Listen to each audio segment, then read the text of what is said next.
सज्जनों मित्रों ते बेलियो शौकत शरीफ का सलाम अर्ज कबूल कर लो।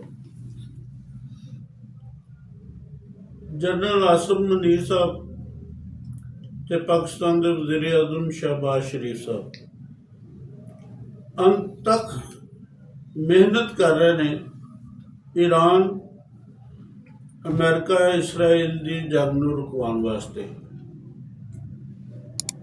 और ये वास्ते एक एक दिन च दो दो चार चार दौरे उन्होंने करने पैंदे ने।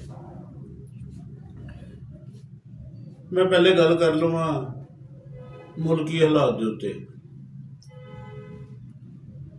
पाकिस्तान दे विच इस टाइम बिजली और गैस का बहुत ज़्यादा बुहरान है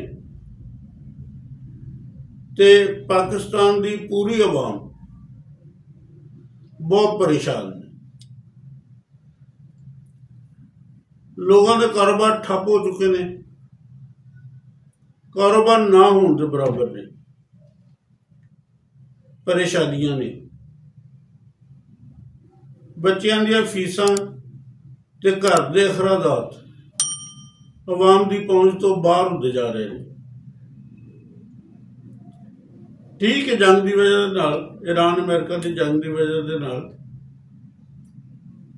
माहौल बदल गया है, लेकिन गैस का जाना और बिजली का इन्ना जाना इसका जंग ना कोई तुल्लक ही नहीं है। मैनू एक मेरे इलम च आया कि स्वीडन गैस के जोड़े चेयरमैन ने 80-85 लाख रुपया उन्होंने तनख्वाह है। वापडा के एम डी की मैनू नहीं पता कि वो किन्नी मराहत लै रहे हैं, किन्ना यानी किन्ना तनख्वाह लै रहे हैं। अच्छा, ये जिन्ने भी वड्डे बैरोक्रेट्स ने जिहड़े मुल्क नूं चलाण वाले ने, आवाम के जिहड़े पैर ते लत्तां ने ना वो अपाहज हो चुकी हैं। उन्होंने पैरों च इन्ना दम ही नहीं है कि चल सकन। और ये जिहड़े वड्डे वड्डे बैरोक्रेट्स ने ये उन्हां दी मजदूरी दे विचों ऐसी ऐसी मराहत लै रहे हैं कि इंसानी अकल हैरान रह जाती भी कैडे च रह के हर काम करन।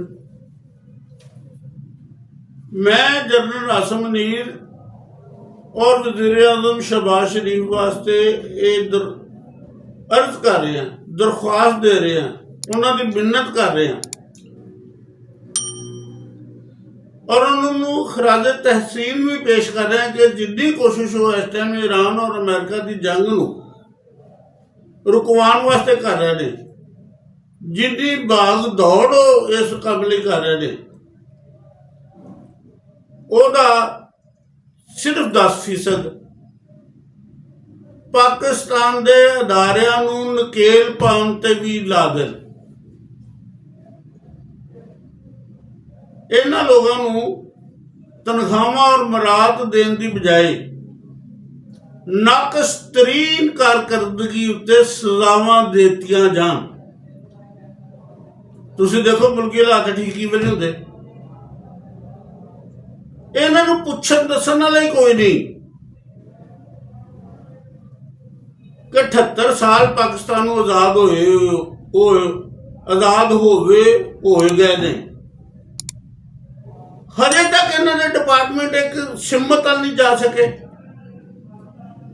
रोज बरोज उन्होंने कारकर्दगी जीरो हो रही है।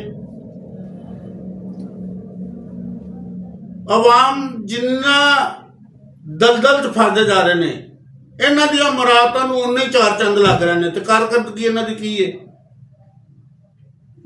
जिन्नी देर तक इन्हां अदारियां दे सरकर्दां नूं नकेल नहीं पाई जाएगी, उन्होंने अपनी औकात नहीं दसी जाएगी, उन्नी देर तक पाकिस्तान के हालात इस तरह ही रहेंगे।